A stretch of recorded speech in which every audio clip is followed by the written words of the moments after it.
Sumalpok ang isang kotse sa sinusundan nitong truck sa Lagindingan, Misamis Oriental. 3 patay habang isang agaw buhay. Makibalita tayo kay Kay Mercado ng GMA Northern Mindanao. Halos pumasok na sa likurang bahagi ng isang trailer truck ang kotseng ito.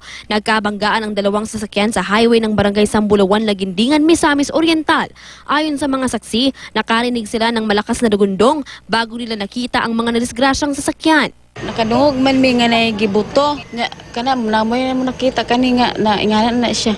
Patay ang 3 sa mga sakay ng kotse kabilang ang driver na si Saripad Faisal Atad. Isa naman ang kritikal sa aksidente. Ayon sa driver ng trailer truck, mabagal lang ang patakbo niya. Nagulat na lang daw siya nang maramdamang may sumalpok sa likod ng minamaneho niyang truck.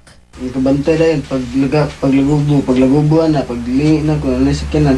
Inaalam pa ng pulisya kung bakit sumalpok ang kotse sa sinusundan nitong truck. Pinag-aaralan din kung may pananagutan ang truck driver. Kay Mercado, Nagbabalita, Pilipinas.